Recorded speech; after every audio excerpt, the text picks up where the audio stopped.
नमस्कार दोस्तों, मैं अविनाश कुमार आपका स्वागत करता हूं हिज स्टोरी में।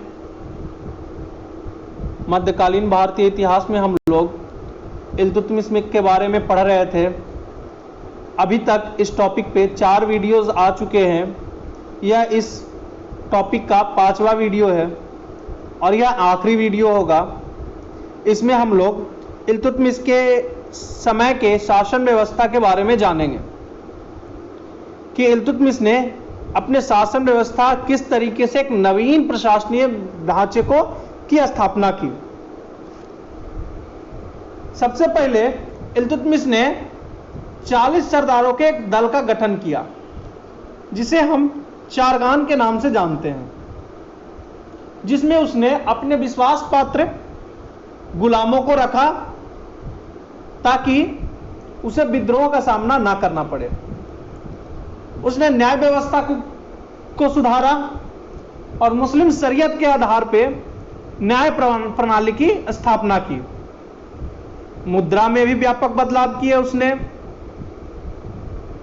शायद इल्तुतमिश पहला तुर्क शासक था जिसने शुद्ध अरबी सिक्के चलाए। इन अरबी सिक्कों को टंक कहा जाता था, जिनका वजन 175 ग्राम तथा टंक चांदी और सोने दोनों के हुआ करते थे। संभवतः टंक और जीतल दो तरह के मुद्रा चलाए गए। जीतल तांबे के हुआ करते थे और टंक सोने और चांदी के हुआ करते थे। इस मुद्रा में सुधार से कुछ खास लाभ प्राप्त हुआ, जिससे सबसे पहला यह था कि जन साधारण को सुल्तान के अस्थायित्व में विश्वास हो गया। उन्हें यह विश्वास हो गया, जो जनता थी उसे, कि सुल्तान अस्थायी रूप से रहने वाला।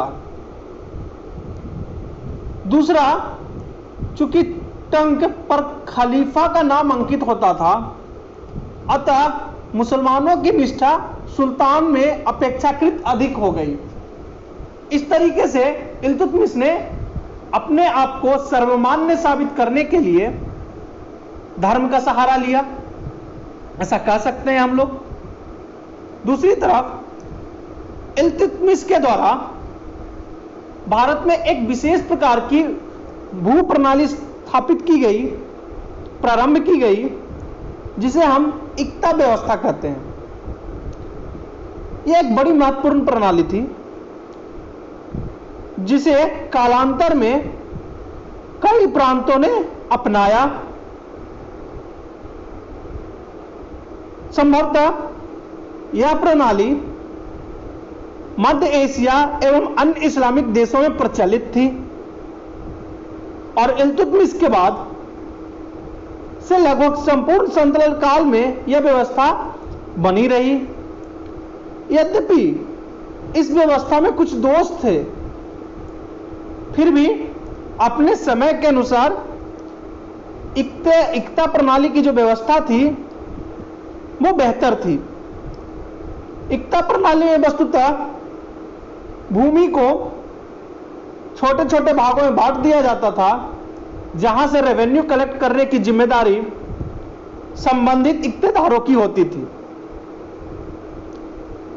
इस तरह से हमारा इल्तुतमिश का टॉपिक समाप्त होता है। अगले क्लास से हम लोग रजिया सुल्ताना के बारे में पढ़ेंगे। तब तक के लिए धन्यवाद।